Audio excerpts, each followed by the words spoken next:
Assalamualaikum warahmatullahi wabarakatuh. Nah, pada hari ini akan diberikan materi tentang penyuluhan nafsa untuk anak-anak yang sedang melakukan MPLS di SMP Negeri 3 Turi. Nah, nafsa ini adalah singkatan dari narkotika, psikotropika, dan zat adiktif lainnya. Nah, istilah yang banyak dipahami oleh masyarakat yaitu narkoba. Nah, nafsa ini sama dengan narkoba. Nah, pada kali ini akan diberikan beberapa materi yaitu tentang jenis-jenis narkoba, terus faktor yang menyebabkan seseorang terjangkit narkoba, terus dampak yang ditimbulkan, serta apa yang harus dilakukan oleh kita agar terhindar dari narkoba.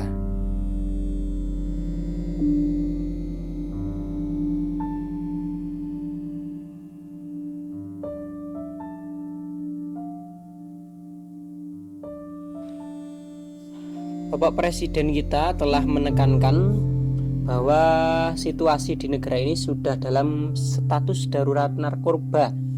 Nah, untuk itu kita harus bersama-sama menyatakan perang terhadap narkoba. Nah, bagi warga negara Republik Indonesia, kita wajib untuk bersama-sama bergotong royong, bergandeng tangan dalam melawan narkoba itu sendiri.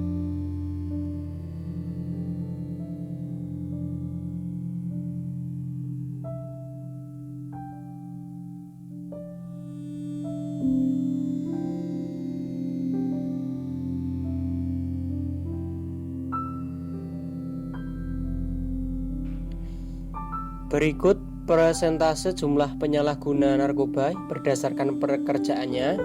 Ini ada 3 ya. Golongan yang pertama yaitu yang tidak bekerja sebanyak 22,34%. Golongan yang kedua itu pelajar atau mahasiswa itu sebanyak 27,32%.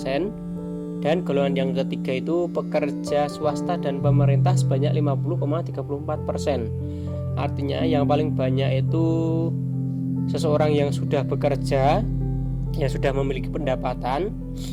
Dan ironisnya ini sebagai pelajar atau mahasiswa ini ternyata banyak sekali ya yang menggunakan narkoba. Ini sebanyak 27,32%. Kenapa remaja itu rentan terjerat narkoba? Ini ada beberapa faktor.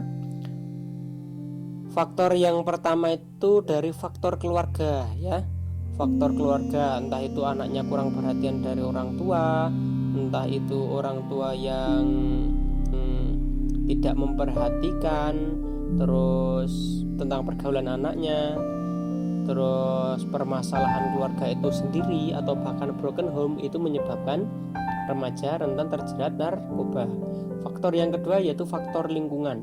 Kalau kita membicarakan tentang lingkungan pasti berkaitan dengan pergaulan seseorang itu sendiri. Pergaulan ini sangat penting dalam membentuk karakter atau kepribadian seseorang tersebut. Artinya seseorang yang hidup di dalam lingkungan yang sudah rusak, dia akan mudah sekali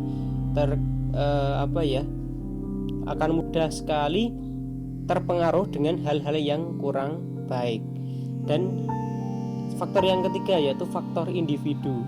Faktor individu ini sendiri ini bisa diakibatkan seseorang itu tidak memahami wawasan tentang narkoba, tidak memahami tentang pengetahuan keagamaan, sehingga dirinya mudah terpengaruh oleh ajakan dari orang lain atau pengaruh dari orang lain agar terjerat narkoba itu sendiri. Jenis-jenis narkoba ya. Narkoba ini dibedakan menjadi 3. Yang pertama narkotika.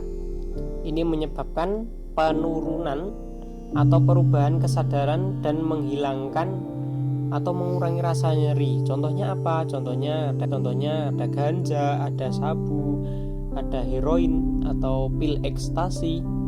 Nah, yang kedua yaitu psikotropika. Psikotropika ini adalah zat atau obat yang menyebabkan psikoaktif melalui pengaruh pada susunan saraf pusat, menyebabkan perubahan khas pada aktivitas mentalnya dan perilaku. Jadi mental dan perilakunya itu sudah mengalami perubahan. Contohnya apa? Ini ada happy five, terus ada obat penenang atau obat tidur, itu termasuk psikotropika. Yang ketiga itu adalah bahan-bahan adiktif. Ini bukan termasuk narkotika atau psikotropika, tetapi dia berpengaruh pada kinerja otak. Contohnya apa? Alkohol atau minuman keras, terus inhalan atau lem atau thinner. Nah, terus ada rokok atau tembakau.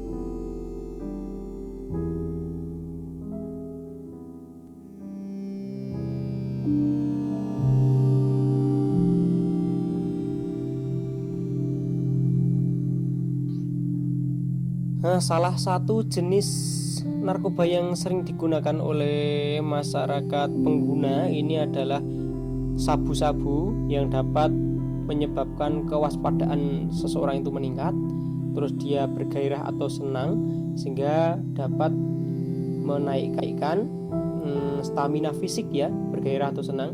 Terus dia susah tidur atau insomnia. Yang keempat, dia hilang nafsu makannya. Yang selanjutnya yaitu pil ekstasi yang sering kita dengar berkaitan dengan kasus narkoba. Sebenarnya pil ekstasi ini dapat menyebabkan seperti apa toh? Nah, ini dapat menyebabkan seseorang menjadi senang, percaya diri atau euforia. Terus dia, tetapi efek negatifnya dia dapat menyebabkan sistem pencernaannya sedikit rusak, ada mual, terus ya denyut jantungnya meningkat, terus berkeringat, serta nafsu makannya juga hilang. Untuk yang selanjutnya yaitu ada inhalan ya, atau semacam lem ya. Banyak istilah ngelem itu termasuk salah satu penggunaan alat narkoba ya. Ini dapat menyebabkan apa? Ini dapat menyebabkan pusing, gemetar, terus kerusakan organ ginjal, organ hati juga. Terus dapat menyebabkan kram atau nyeri pada tulang dan batuk parah. Kehilangan kendali tubuh serta kehilangan ingatan, sulit belajar dan melihat sesuatu secara jelas. Jadi jika seseorang itu memandang suatu benda itu akan terasa blur di organ mata. Untuk ciri-ciri pecandu ini ada 4 ong ya. Untuk memudahkan kita mengingat itu ada 4 ong. Yang pertama itu nodong, yang kedua itu nyolong, yang ketiga itu bengong, yang keempat itu bohong. Nah, seseorang yang telah ketergantungan terhadap obat-obatan terlarang ini dapat melakukan tindak kriminalitas atau kejahatan, dan dia akan lebih memiliki sifat atau karakter untuk berbohong dan menjadi pribadi yang kurang bersosialisasi, suka ngomong sendiri, seperti itu. Bagaimana kita mengenali penyalahguna narkoba atau seseorang yang sudah terpengaruh narkoba? Ini biasanya orang itu mudah mengantuk, ya, mudah mengantuk kapanpun waktunya, mudah mengantuk. Terus jalannya sempoyongan, tidak tegak ya, bicaranya pelo juga. Terus dia mempunyai sikap yang apatis. Apatis di sini artinya dia tidak peduli atau tak acuh dengan lingkungan sekitar. Terus yang selanjutnya adalah kebersihan dan kesehatannya juga tidak terawat. Dia sudah tidak peduli terhadap dirinya sendiri, seperti itu. Yang selanjutnya ditemukan alat bantu penggunaan narkoba. Biasanya ada suntikan atau alat hisap, seperti itu. Terus bukti fisik yang lainnya adalah banyaknya bekas sayatan atau suntikan yang ada di lengan seseorang tersebut. Untuk kepribadiannya itu seseorang akan sering mengurung diri di kamar atau di kamar mandi ya, ekstrimnya di kamar mandi. Bahkan dia menghindar untuk bertemu dengan seseorang yang dekat dengannya, ya, atau keluarga seperti itu.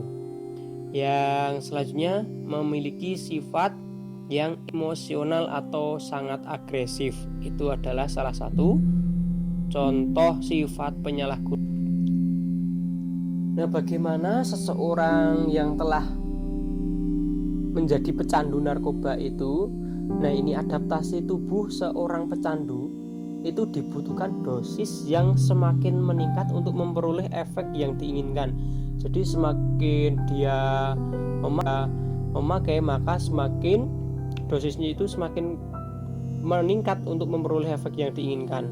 Nah, jika sudah overdosis, itu kondisi yang akibat penggunaan zat yang berlebihan sehingga terjadi gangguan kesadaran serta perasaan dan perilakunya sudah sangat berubah. Nah, yang selanjutnya, jika seseorang itu berhenti atau mengurangi jumlah zat yang biasa digunakan, ya, berhenti atau mengurangi, itu akan terjadi gejala yang disebut putus zat atau sakau. Nah, yang selanjutnya, yang ketiga, yaitu dapat menimbulkan penyakit. Di sini ada gangguan jiwa, itu jelas ya. Terus ada TBC yang menyerang paru-paru, terus ada hepatitis serta HIV/AIDS. Yang selanjutnya adalah dia memiliki dorongan untuk memakai secara terus-menerus meskipun sudah lama tidak menggunakan, sudah ketergantungan. Nah, di manakah tempat yang rawan beredarnya narkoba tersebut? Yang pertama itu di tempat rental PlayStation, yang kedua itu di warnet atau game online, yang di situ banyak remaja-remaja, yang selanjutnya di arena biliar, atau bisa di karaoke, atau bisa di bar juga. Yang selanjutnya itu di acara dangdutan atau konser-konser musik seperti itu. Nah, target sasaran pengedar itu ada dikelompokkan menjadi 3. Yang pertama huruf B, yang kedua huruf P, yang ketiga huruf M. B itu orang yang sering begadang, bolos sekolah, beruang, broken home, serta berpengaruh. Jadi seseorang itu mudah terpengaruh dengan pengaruh-pengaruh yang negatif. Yang kedua huruf P, ini ada 3. Ini adalah perokok, ya. Yang kedua pengangguran, yang ketiga putus sekolah. Itu mudah untuk menjadi target pengedar narkoba. Yang ketiga M, ini ada 3 ya, yaitu seseorang yang sangat manja, seseorang yang malas, serta seorang yang mencela-mencela. Ini mudah untuk dipengaruhi oleh pengedar. Di manakah tempat orang yang telah ketergantungan narkoba? Ini ada di rumah sakit melakukan rehabilitasi, ya. Terus bisa juga di penjara, ya, karena setiap golongan narkoba itu pasti ada hukuman pidananya. Terus yang ketiga rumah sakit jiwa, kalau sudah sangat ketergantungan itu bisa masuk di rumah sakit jiwa. Yang terakhir adalah dia bisa meninggal dunia. Nah, kira-kira dampaknya apa ya terhadap pengguna narkoba itu sendiri? Tentunya yang terganggu adalah kesehatan fisik dan psikisnya. Secara fisik dia akan berubah semakin kurus karena nafsu makan hilang, dan secara psikis atau secara perilaku pun juga akan terpengaruh. Yang kedua yaitu memburuknya kesehatan sosial, ya. Dia tidak bersosialisasi, sering mengurung diri. Nah, itu menjadi dampak yang sangat fatal terhadap pengguna narkoba. Terus kira-kira apa yang harus dilakukan? Ini ada beberapa cara yang bisa dilakukan diri kita agar terhindar dari yang namanya narkotika, yaitu yang pertama memahami diri sendiri kita, ya. Yang kedua mengembangkan rasa percaya diri meskipun tidak menggunakan obat-obatan terlarang, tetapi kita harus tetap mengembangkan rasa percaya diri kita. Yang ketiga yaitu mengelola perasaan dan emosi diri, ya. Jangan mudah marah, tersinggung, atau jangan mudah tegang seperti itu. Yang keempat adalah meningkatkan ketakwaan kepada Tuhan Yang Maha Esa. Ini sangat penting ya, karena obat-obatan terlarang itu sudah diharamkan. Artinya kita harus menjauhi apa yang dilarang oleh Tuhan Yang Maha Esa. Yang selanjutnya yaitu mengisi ruang dengan kegiatan positif yang ada di masyarakat atau di sekitar kita. Yang selanjutnya yaitu aktif dalam kegiatan pencegahan narkotika. Serta kita harus berani berkata tidak pada teman yang mengajak untuk atau mempengaruhi menggunakan narkoba itu sendiri. Nah, demikian anak-anak sedikit materi tentang nafsa atau narkoba. Semoga dapat bermanfaat dan kita selalu terhindar dari hal-hal buruk yang ada di sekitar kita. Dari Bapak cukup sekian. Wassalamualaikum warahmatullahi wabarakatuh.